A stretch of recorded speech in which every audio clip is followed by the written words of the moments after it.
What's going on, Internet? I'd like to welcome you guys back to Respectfully Speaking, the podcast where we talk about all things geek.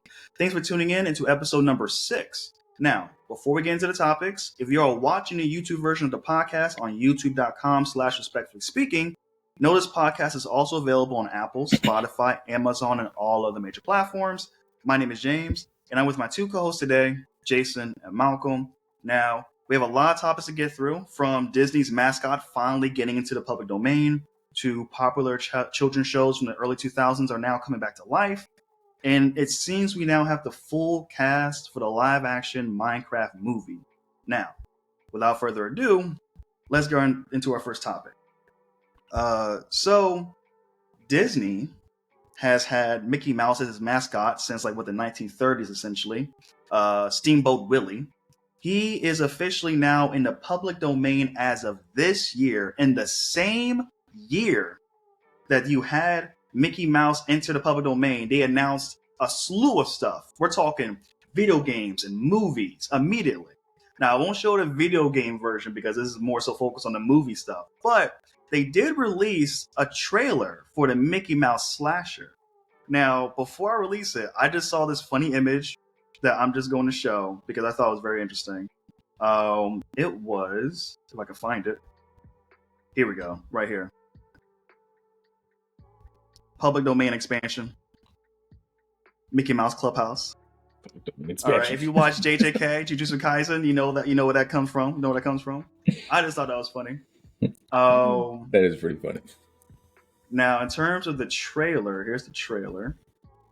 Now, apparently, I think this is told that it's going to be coming out in 2025, I believe. Something like that. So, yeah. What? I'm sorry. I got. Walt Disney's rolling in his grave right now. Oh, he is. He's like, what? Good. So don't we not like him? Don't we? Isn't he anti-Semitic? Doesn't he hate Jewish people? He does. At least that's what he's said. So yeah. But what's also your thoughts probably now not about black people too? Sorry, I'm sorry. Probably. I mean, it was back in the day. Let's be honest. It was back in the day. So. Not you justifying 50-50. racism. Either way, No, I'm not justifying it. This is gonna be a freaking wash. Just like the Winnie the Pooh thing, just like the Bears movie. I'm gonna be a hater right up front. You know why? Right up front? Because not even original horror movies are scary, let alone this. Oh, if you think this was going to be scary, I don't know what to tell you. This is never going to be scary. What was the point of this? To use the IP to cash? Yes. It's one of those things like, well, this is going to be so dumb that I'm curious. Yes. Oh yeah. Also, these movies are cheaper to make. Mm-hmm. They're very cheap to make. Like, for example, the Winnie the Pooh movie that came out last year, I think there was a budget of $10,000 or something like that. That's it. And yeah, it was very cheap. It was a very cheap. It was something very. I know it was anything below $500K. It was definitely somewhere below that. And when they went into the box office, it made over $1 million, around $5 million bucks in the box office. Profit. So they're already coming out with the Mickey Mouse slasher movie. They're making a Pinocchio movie's coming out that's horror. I feel like I might watch the Pinocchio one because Pinocchio was already creepy as a kid. Exactly. And now they have let's take this off. And now they're also doing I think Tigger. I think Tigger is also in public domain. Tigger? I think so. I think they're Such a introducing hard that one a R. little bit. Good lord. What? What's wrong? I said Tigger. Tigger is how you say Just it, though. emphasized it though. Tigger? Okay. But look, what's y'all thoughts about that idea about Mickey Mouse public domain? I guess other characters coming nowadays. It feels like anytime a popular character is going to be announced public domain, they go straight to let's make a horror movie of them being murdering psychopaths. So I will go first. I will say that it is interesting how anytime something like this happens, it's just how can we make this into murdering people and killing people? And it's the same people who have the same idea. I won't say more, but it is interesting that these people, that's the first thing that comes to their mind. Second of all, I originally want to be a hater. I'm normally a hater on most things, but you know what? It's a new year. Going to change it. Going to be optimistic. Going to be why not? Give it a chance. They're taking a chance. They're just throwing something at the wall and just seeing if it sticks. And you never know. Like, what if it's a commercial hit? What if it's like somehow people, it's a cult classic for no reason? Like, there's no real explanation of why something people enjoy. Like, there are a lot of great movies like from decades ago that people just like had a vision, didn't expect it to be successful, and next thing you know, it's a cult classic and people love it and people enjoyed it. So it could be that they just, James, you said that the Winnie the Pooh had like a budget of 10,000. What if this Mickey Mouse movie ends up being like something that people love, and it's a box office hit, and they make 3 sequels of it, and next thing you know, it's like talking about revolutionizing the horror genre. You never know. So they just said, I'll let you go, Jason, in a second. The budget was $100K, and they made 5.2 million in the worldwide box office, and there was a sequel announced and also a shared universe now in development. I shared didn't universe get is to that insane. point. I was just about to say they're about to start making a shared universe, and I didn't even get to say it. So Jeez, they're going to. Spot on, Marco. I didn't even think about it. Mm-hmm. Yeah. What do you think, Jason? I think this is hilarious. I love the idea of public domain because I guess when one person owns something for a really, really long time, it kind of begs the question of like, how long can somebody own an idea for? And then I think when things get opened up to competition, then you get actually like innovative ideas. Are we going to get a lot of innovative ideas? I don't really think so, just because like Mickey Mouse already has its own kind of like brand and vibe. What are you going to do? Like an edgy, like teen drama with Mickey Mouse in it? Like, I don't see that happening. That sounds horrible. But that was terrible. It does sound terrible. And I think the only thing that is unorthodox for these IPs that people can get down with very immediately tends to be horror, because horror is already the more experimental genre that there is. It's cheaper, so you can actually stomach the risk versus other genres, which are much more expensive to produce. You know, with exception of like rom-coms, which are really cheap to make as well. But people are tired of rom-coms for the most part. Keep making crappy ones anyway. Yeah, that seems true. At least the crappy ones, yeah. I mean, they just put like some like hot shot on there. They put like Ryan Reynolds in there, and everyone watches it even though it's terrible. Yeah, why not? Or Ice Cube. Man. Come on now. Was Ice Cube ever in a rom-com? Not a rom-com, but there's like little sitcom movies like those. Oh yeah, little, sitcom movies like Ride Along with Kevin Hart and stuff. Like yeah, I literally watched the one Ice Cube movie where he was like in the school as like a teacher and he beat up that one guy. It was a dumb movie. Yeah, but was it a school fight? Something, I don't know. School fight. Yeah. I saw a clip on Instagram Reels. I'm like, that seems funny. Rented the movie, watched it. That movie was bad. You paid money for that? It was $3. I'm not. Come on, bro. Dang, they took you $3. Anyways, to the subject. I just I do want to mention. Oh, go ahead, bro. Go ahead. Oh, I was gonna say that just to let people know, they already know this is a wacky idea of a crazy Mickey Mouse. So the director themselves said, "We just want to have fun with it all." That's all it is. They don't necessarily have a release date, but producers are saying they might release it in March potentially. So we might get the Mickey Mouse horror movie in March. Are y'all excited for that? Y'all ready to see some? Probably not going to see it, but we'll see. You know what? Why not? I'll see it. Why not? Actually, we can do it as a group. It's a group thing. It's a group experience. You were just talking about how you want to watch movies. Yeah, I'll watch it. Yeah, we'll go see it, and then we'll go to a diner and talk about it. Because guess what? This is why they take our money. Because all they do is they take a public IP, say, "Hey, we want people who will go see this movie just to see what it would be like what happens really." But they'll make so much money off of that. That's why they're doing. That's why they don't care. They're not.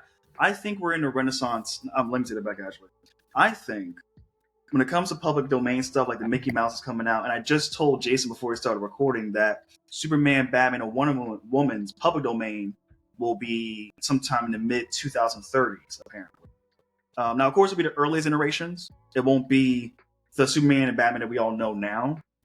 But I feel like we're going to get through the rough patches of uncreative, greedy creators. Or and then writing. Right. And then we'll eventually get people who's like, okay, let's take Steamboat Willie and make it into this. I would love a Kingdom Hearts movie with Mickey Mouse. Mickey Mouse on public domain. Why not? I don't care. You know why? Because Kingdom Hearts is already stupid as it is. It is stupid. Let it be one of your favorite games. Are you just hating on it? Right. What a hater. Who told you Kingdom Hearts is one of my favorite games? You did. You. I really enjoyed Birth by Sleep and Dream Drop Distance. But the reality is, Nobody knows how to. You need. Why are there like hundreds of videos trying to barely explain the timeline of the story, and still people not get it? It's because it's bad. Not all Just to bad, but it's give bad. context. Yeah, this is who they can only use. They can't use any other versions past Steamboat Willie, so they can't do Mickey Mouse Clubhouse, which I know I showed that meme just for fun, but just the nerd in me, I would just love to see an OVA of JJK just show Mickey Mouse voice acted. Mickey Mouse. Okay. But then you can give him whatever voice you want, and who has a copyright on a voice though? So again, like I'm asking, like what keeps them from using all of the characteristics of all the newer ones, but just without the name Mickey? That's a good question. That's why I gotta go to court. Disney don't have money to be going to court for all these public domain joints because they're already losing mad money on Disney Plus right now. Honestly, you know who really needs to go to court? Sony, because they keep releasing these abomination Sony Spider-Man universe movies, and they're not done yet. So we know this year they got Madam Web coming out Valentine's Day, Black History Month, starring a white woman, and they have Kraven the Hunter coming out also this year too, in October, I believe. But rumor has came out that they are interested in developing a Doctor Octopus movie and a Mysterio movie, both solo movies apparently. This came from like some leaker who believes that these will be individual solo projects, and expects, of course, Mysterio to be recast, and he won't be the Jake Gyllenhaal that we saw in the MCU, but instead will be a different Mysterio potentially. The leaker would continue on by saying, there are no additional details beyond that, though we'd imagine a Mysterio project would follow him as a stuntman and a special effects artist before he uses his newfound illusion abilities to become a supervillain, so another origin story. And their speculation, too, is that Dr. Octopus might be an origin story revealing how he got his arms. Two movies that sound completely unnecessary. Now, I will say, take this with a grain of salt. It is some random leaker online, but from our experience with Sony and the movies that they're releasing, like Morbius and all these movies, I feel scared. I'm worried. What do you guys think? Malcolm? I'm not scared. I'm just disappointed. It's unnecessary. No one watches these villains because they're villains. It's hard. Like Joker was okay, solid, pretty good movie. But I feel like what are you looking at me like that for? Well, I'm not gonna say it's great. It was a solid, good movie. All right, relax. I'm trying to make a point here.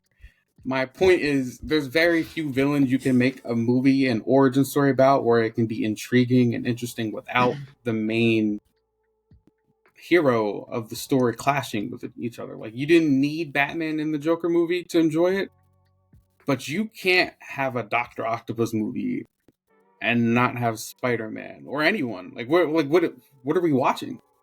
Like, he's just you don't know what they could do. Let them subvert your expectations, because the reality is a good writer masters their constraints and uses them to their advantage. I don't think it's going to be a good movie, but I'm open to these new ideas, because the reality is Sony writes movies different than the way Disney Marvel does. So is he just going to be a villain terrorizing wherever he's at? What if it's not even New York? So.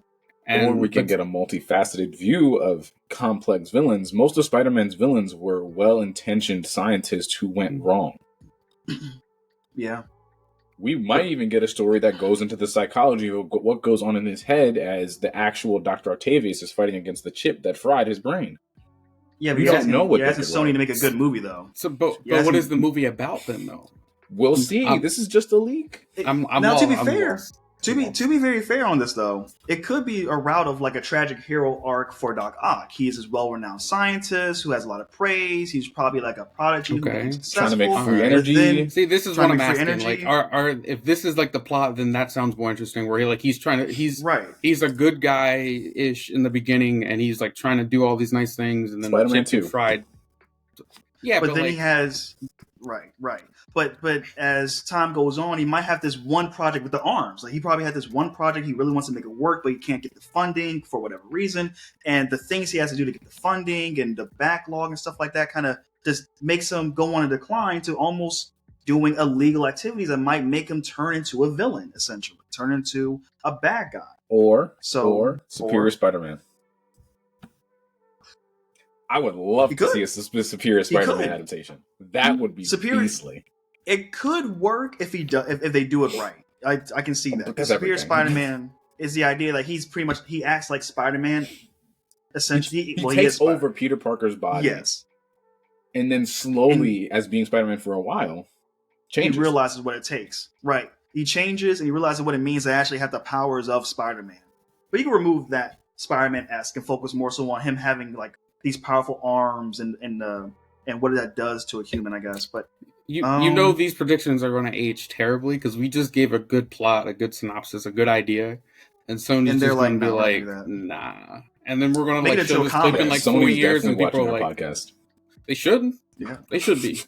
In 4 years, this movie is going to flop, and we're going to post this, and it's going to get a lot of views, and people are going to be like, how come they didn't listen to these guys? They know what they're talking about. Hey, listen. If you made a really good, solid Doctor Octavius movie that's almost more grounded like a slice of life like the Joker was, or most of it wasn't action, most of it was just getting into the psychology of this tragic person. Not tragic hero, maybe, but just a tragic character, right? And then use that to springboard, fast forward, and then do a Superior Spider-Man on the back of that, that would be awesome. Yeah. That would work. I don't think they can start with Superior Spider-Man, but I think that you can do the two. Yeah, yes. I think you could. Like, if you can lead into that, that's like his conclusion, basically, of his art. Yeah, James, clip this. In 3 years, people will be looking at this specific clip and quoting us. Just want to say this. I'm telling you, 2 movies, dude. Calling it right now. Psychology of Doctor Octavius, Psychology of Superior Spider-Man. Boom. Now, for Mysterio, I think it can go down the route of the Now You Can See Me movies, where you kind of have fun with the illusion and magic and kind of have a little bit of fun with it. Like this guy who Jason, you're looking away like, I don't care about these freaking movies. But no, it's true. Like, you could do the route of just like, hey, you have these illusions, it's fun and everything like that. He's doing these heists while doing magic, and then, you take the plot from there, honestly. But yeah, but either way. Why not just do a heist movie with magic? And why call him the leader? Hey, write that down. Clip that too. Yeah, clip it too. Cooking.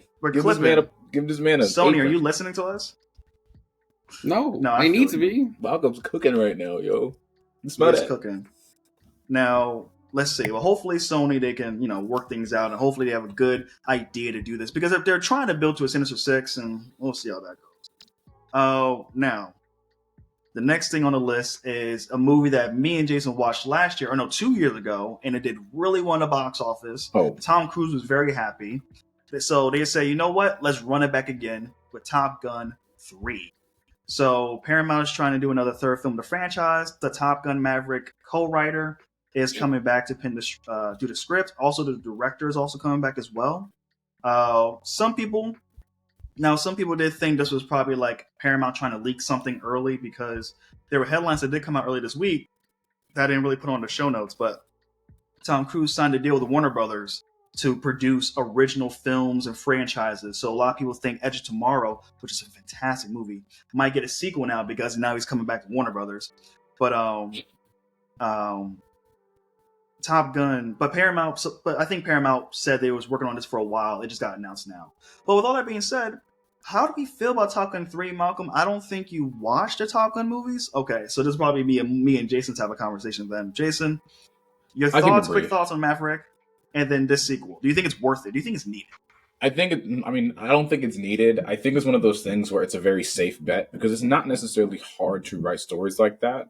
I think stories like that really resonate with certain types of people.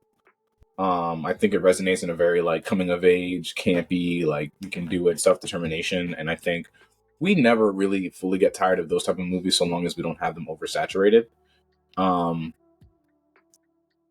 don't think it's going to be one of those like, oh, you have to see it as a classic now. But it's probably going to do well. It's probably going to be a good movie, but it's not generating any hype for me, if that makes sense. Yeah, I think we'll need a trailer to see, because honestly, I agree with you. I thought Top Gun Maverick should have been just the end of the franchise. It's like you gave a great way to end it.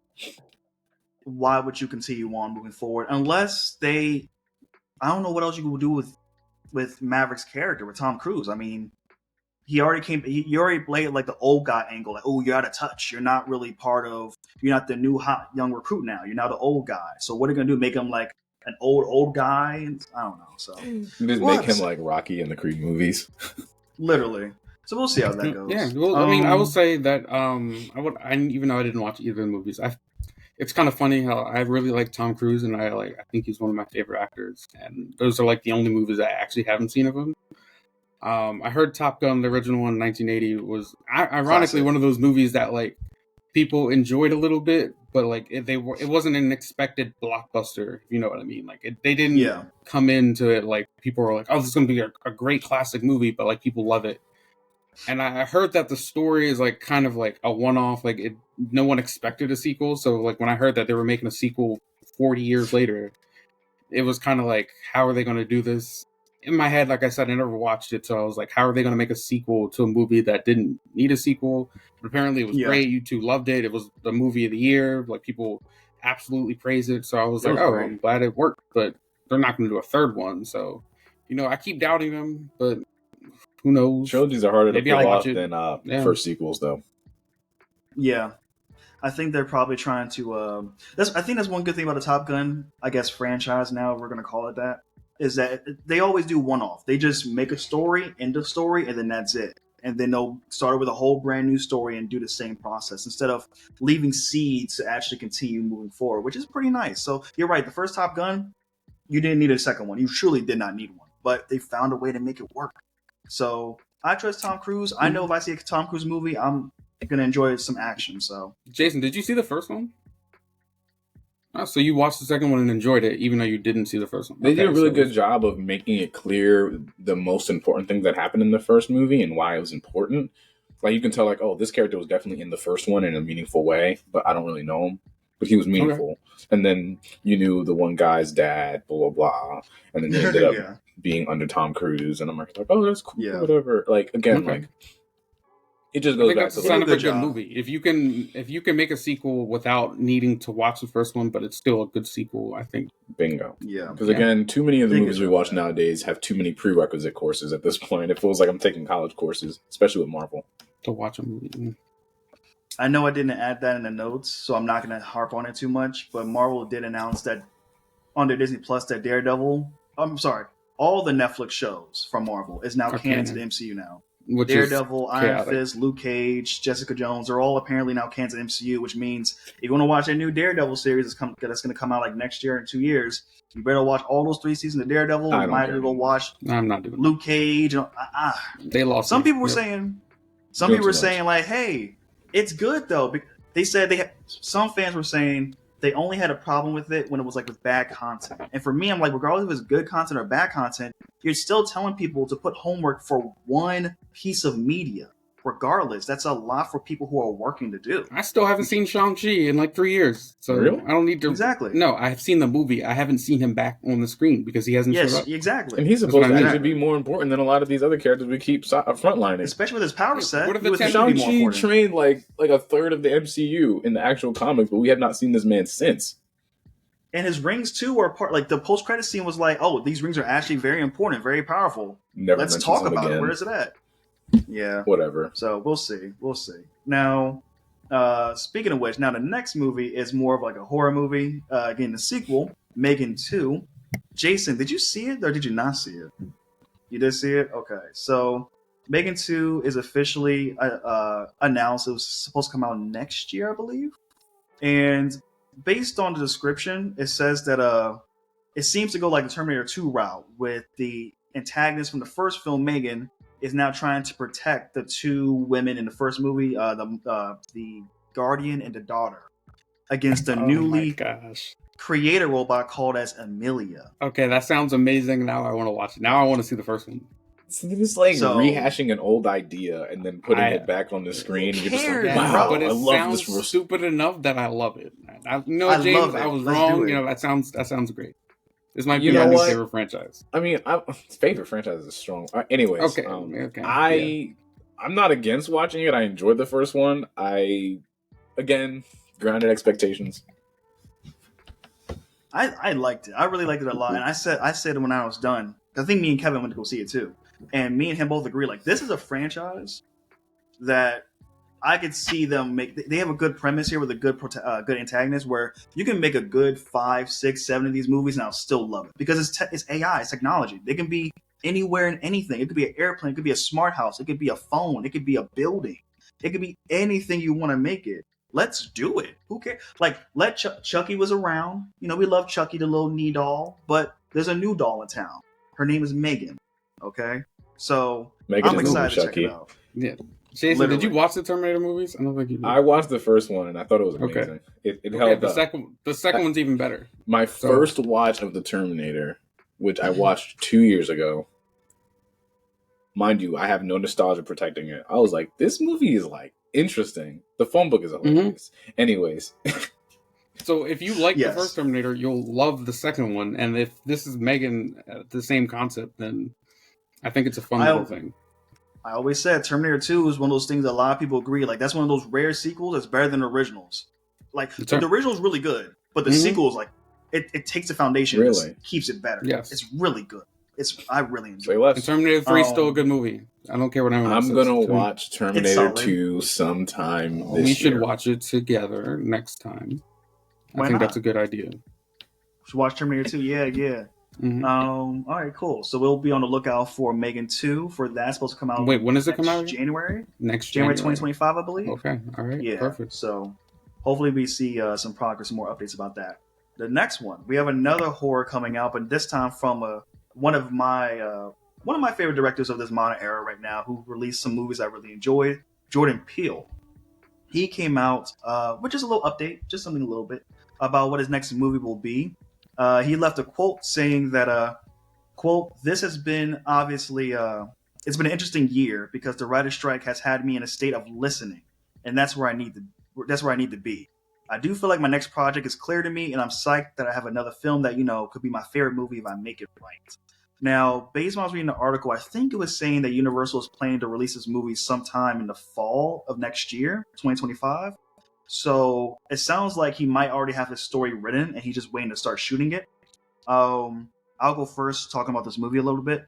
I'm interested to see where he goes because Jordan Peele's movies, he gets some flack from some people who say, oh, it's not horror because it doesn't have like the jump scares and stuff like that.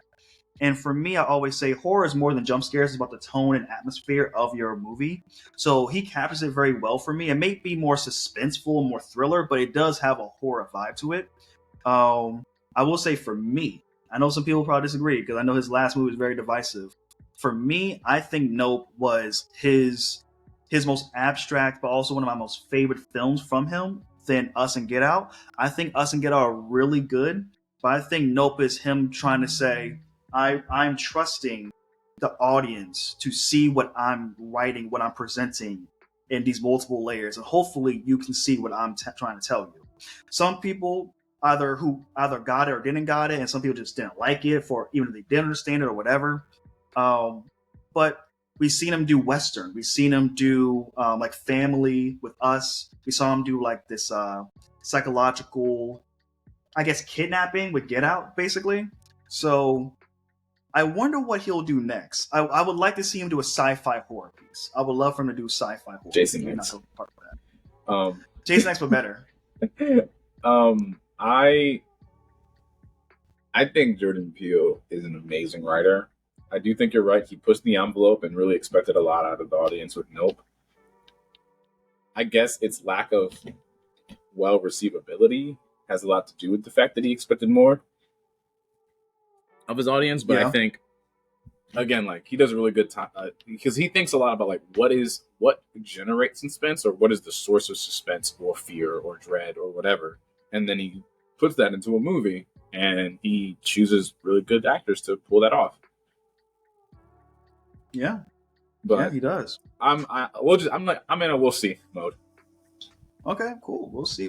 Malcolm, do you have any thoughts about what you might want to see next from him? Is there some critiques you might have that you want to see him try to improve upon?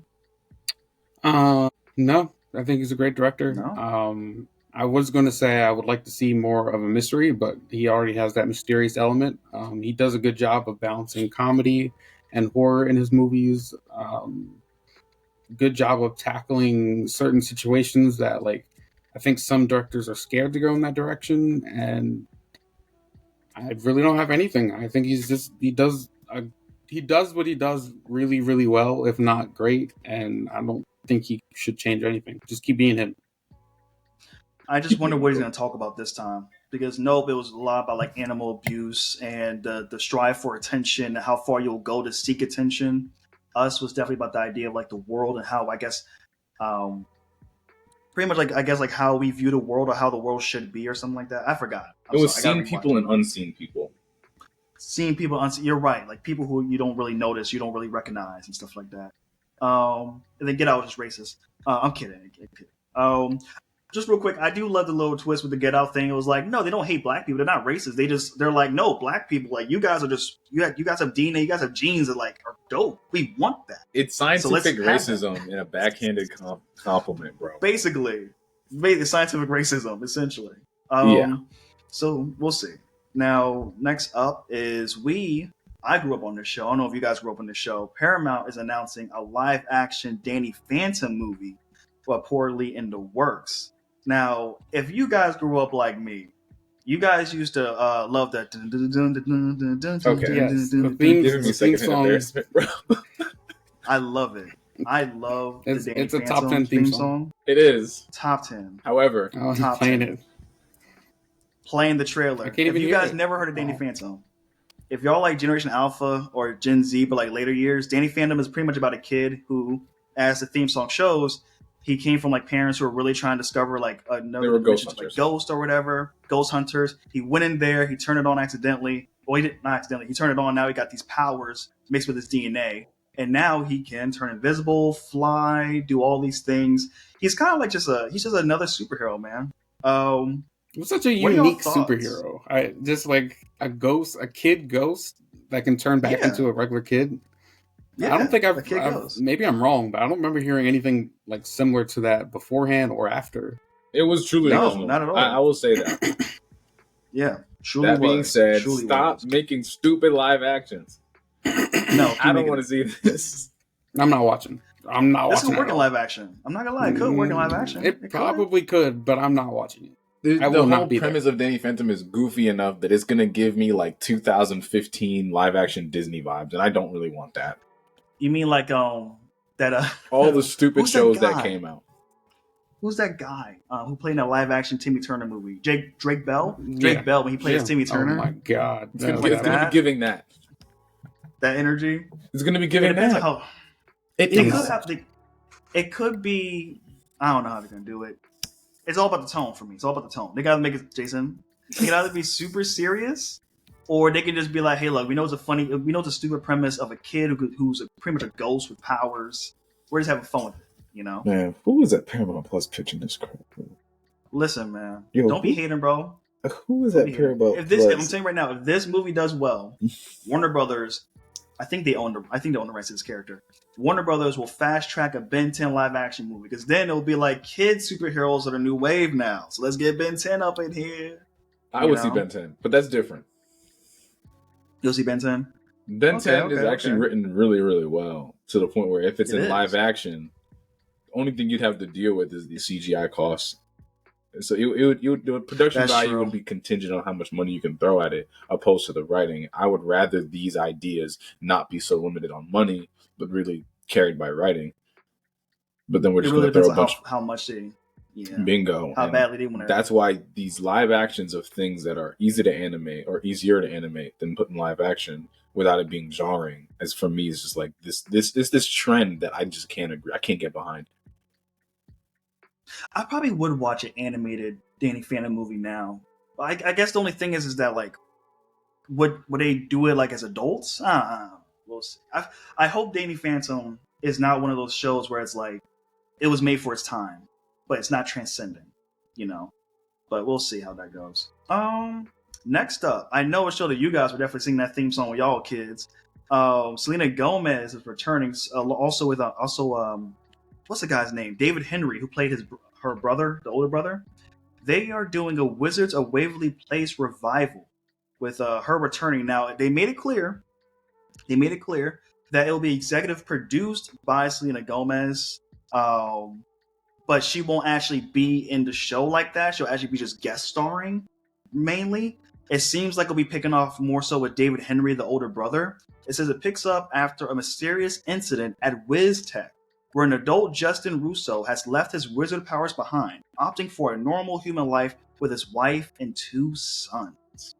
How do we feel about that idea of a series being come back with, I guess, not wizards, but wizards? So the main reason Selena Gomez is famous, and she's not going to be in this sequel series. She'll just be a guest star, so she'll just pop in every now and then. They'll focus on David and his own family, basically. So, Jason, go say something before how I we start. feeling, y'all? All I gotta say is there's either a lack of original ideas or a lack of backing of any original ideas that half of our new shows aren't new shows, but old shows respawn and fail. Fuller House. Dude. Yeah.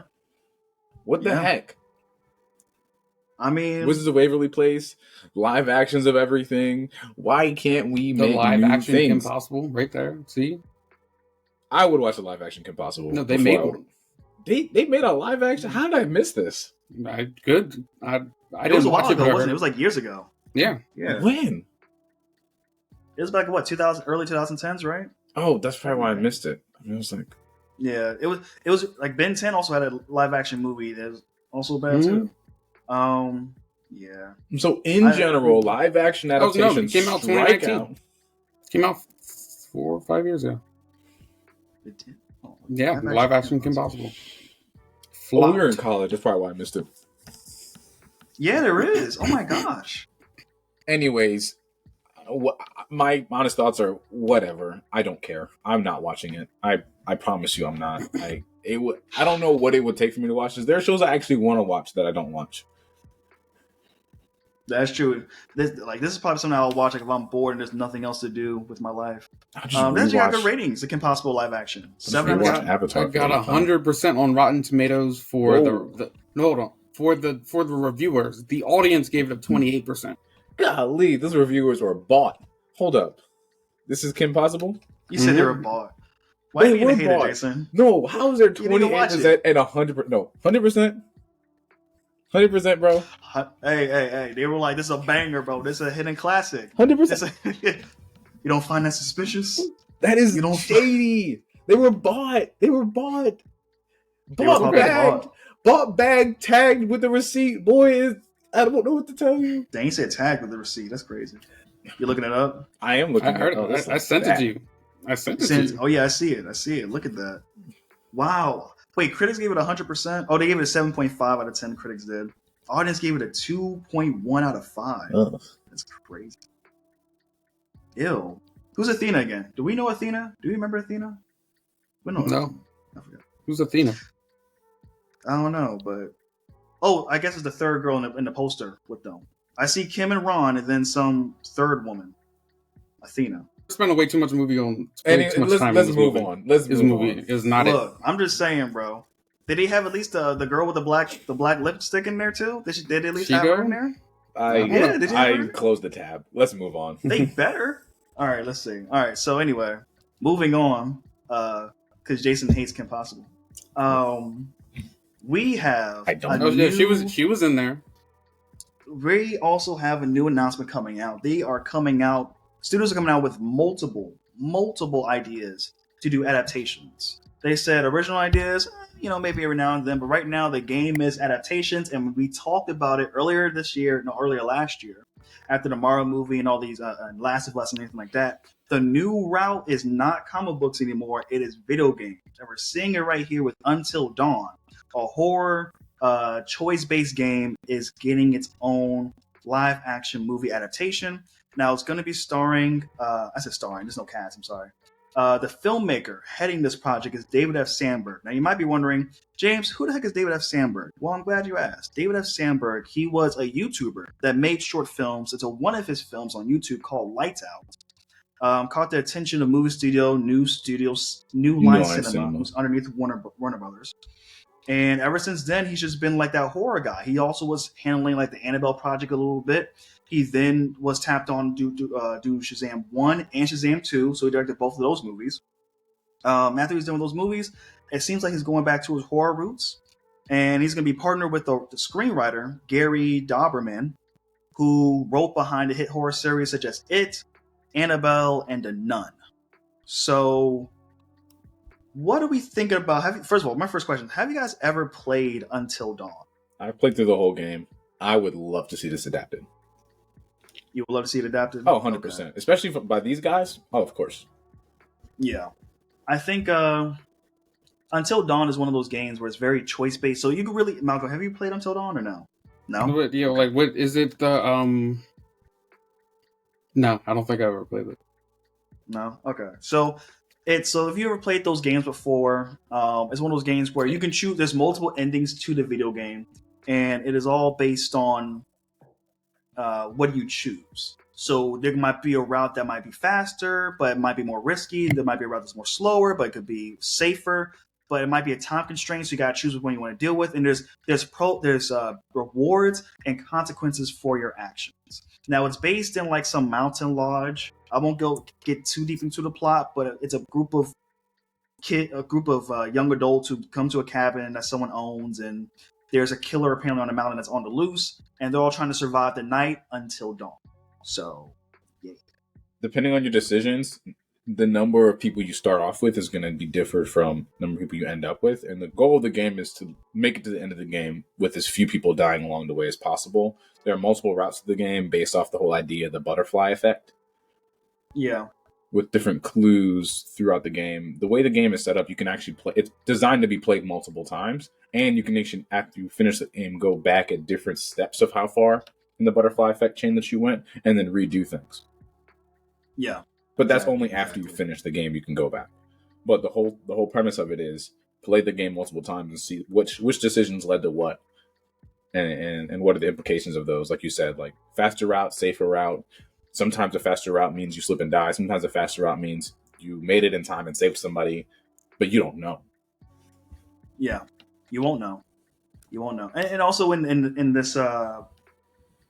this franchise, they have like this guy in between chapters who is kind of like, I don't know, like what we call him, Jason. Is he like just a narrator who just, I don't know. It would spoil the movie for me to say it. Just. Oh, you're right. That's a good point. You're right. These are spoilers you're asking for. You're right. So anyway, that is it's coming out soon. Malcolm, I know you haven't really watched it, but Jason, I think you already said your thoughts, right? Yeah. All right, cool. Well, we'll keep a lookout on it, and hopefully we get a good thing. The one thing a lot of people they worry about before we move on to the next topic is, since it is a multiple endings, a lot of people didn't like this idea because it's like, well, what ending are you going to choose? What decisions are you going to make? Because everyone had their own personalized walkthroughs. That's what made Until Dawn a very interesting game, because not your decision can have someone die, someone live, group of people die, group of people live. Like, it really was dependent upon what you chose. So how are you going to tell narratively who lives, who dies, and makes it satisfying? So, one thing I think to address that challenge, you could kind of go the Joker route and do kind of a mind bend where you're trying to figure out what scenes are actually happening or which scenes could have happened, and then zigzag back and forth. It's mildly disorienting, but then you land on the one that's definitively the right one. I don't know how they would do that, especially because mental health is actually one of the themes of this. Mental health and schizophrenia, to a certain degree, are themes within this game / story. Mm-hmm. I don't know how you might be able to pull that off. Or they might even go another route and actually tell the story from a different perspective that wasn't in the game. That way they don't end up satiating some people's like routes and not other people's routes. Now nobody's choice route gets done, and then they still have a fresh idea with an old story. Okay, hear me out. This could be the dumbest idea I've ever had. But they can already start thinking about having a sequel series where they have one ending for the first movie, but then a similar plot, but different decisions made in the sequel, and then like it's a different ending. I'm just spitballing. Some people's pitches were ideas like, oh, what if they film it, but then every theater has like a different ending? I feel like that's. I thought about that, but then I was like, that's a lot of money and that's a lot of time. Yeah. For the actors and all. Also, I would like want to know what happened in each one. Which is a good idea for me to spend money. Well, it's not good for me to spend money, but it's a good way for me to spend more money to watch the different endings. But most people aren't going to do that. No. And so I don't think they should split this up into multiple movies, especially when this was a good game and it was one of the flagship games for PS4, but it's not famous or anything. No, it's not. So Supermassive Games is the one who developed this. They are known now as like the choice-based. Telltale was known back in the day as like the choice-based place you would go to, but now Supermassive Games is now known for that story-rich, decision-based games nowadays. But this was like their first ever games until Dawn. This is what made them really popular. So we'll see. My thought process is,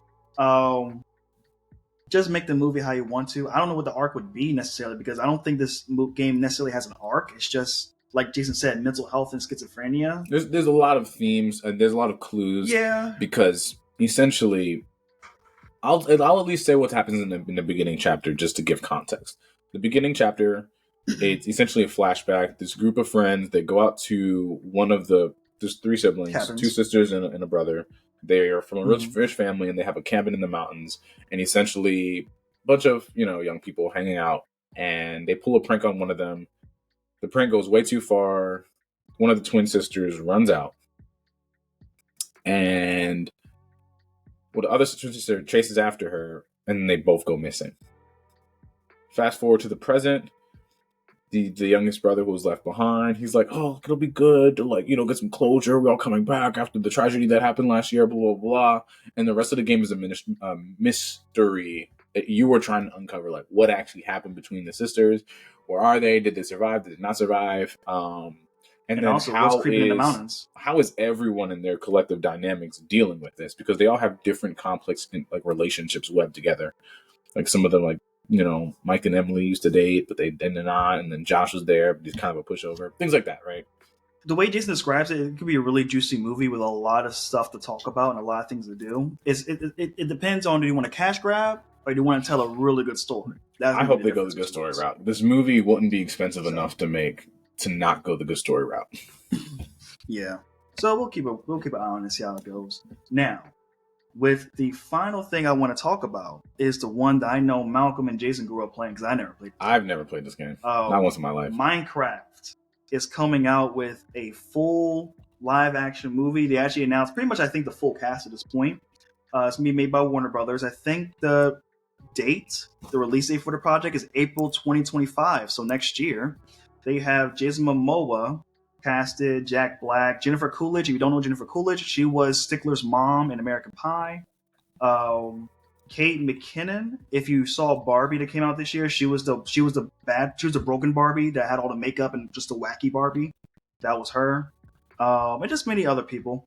So for me, I don't know what to expect from the movie. To be honest, I know it says live action, but is it are we going to see Jason Momoa, Jack Black, or is it going to be them voice acting a bunch of robots?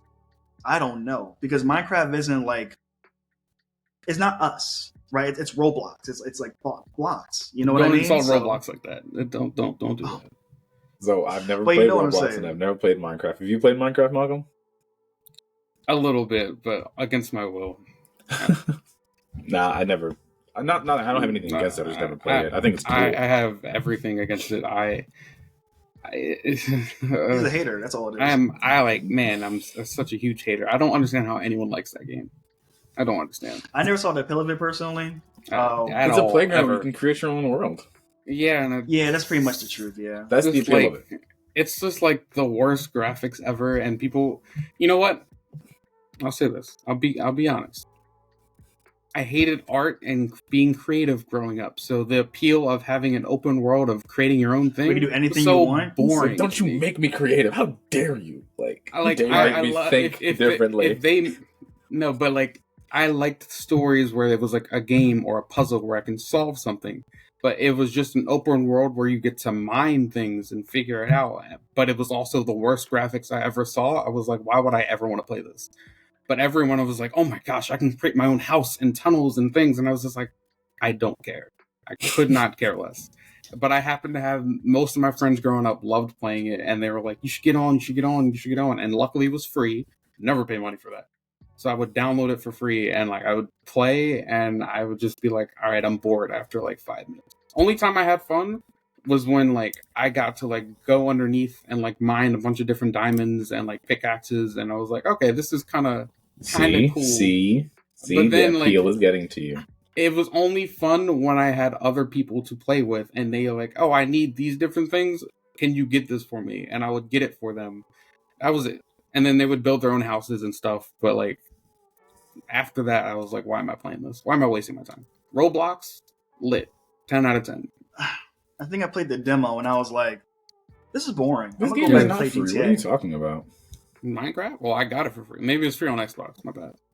No, it was like years and years and years ago where like PlayStation had like a free demo for Minecraft and I played it before and I was like, I just chop things up. I'm like, what's the story in this? Like, at least with Mario, it had like you could come up with some type of plot. But Exactly. Minecraft, I'm like, there's no plot. I think I can't say there is a plot. There's like a story, and then you can beat the game. I heard, but it's like whatever. We'll see. I'm kind of mad that you added this to a podcast because. I went to get your haterade out. Yeah, I am a hater. I must say I just don't care. Roblox is such a superior game because again, this is it might be good, it might not be good. It might be just one of those comedy movies like Lego Batman or the Mario movie.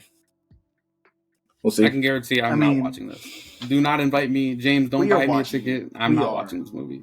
You sit until you watch a trailer and you're like, "This is actually a pretty funny movie. I like this." You might change your mind. Interesting. No, you have until April 2025 to change your mind, buddy. So don't be a hater. But I have no other thoughts other than my vague indifference. Mm-hmm. Sounds good. All right, so we're gonna wrap up episode number 6. Before we wrap it up, I'm gonna give both of y'all a chance to say any last thoughts. Malcolm, you can go ahead. Go Lions, go Detroit. Yeah, yes. There you go. All right, Jason. Make original content, please. I'm tired of these remakes. Give me something new, please. I actually want what I say I want, not just saying that I want new.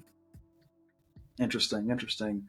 All I ask for is Assassin's Creed live action, and give me Grand Theft Auto live action. If you're gonna make a game about it's a sandbox, you can do anything you want, I want to see the ones with guns. So anyway, you could do probably a heist in GTA. You could a good heist movie GTA would be good, but Assassin's Creed now. You could pull up the cheat. It could be like an RPG style. You pull up the cheat codes. Bam! All right. Just someone's like in the real world, just like duck, jump, left turn. Boom. That would be hilarious. But we'd have to see. We'll see. Also, no more live action cartoon adaptations. Can we please stop? Please. We need to finish this. Please. They made it right the first time. It's over. Yes. They made it right the first time. Until they're done, until they make a live action Naruto and My Academia, then I'll say stop at that point. No, okay, I just want to see me suffer. You just want to see me suffer. Yeah, that's what it is. You like waste billions of dollars that could be going to some fresh ideas, or maybe just paying writers better. But no, that's true. But we'll see, y'all. But this is episode 6. Respectfully speaking, leave a comment down below, or give us a like on if you're listening to the audio version, and we'll see you guys later. Peace.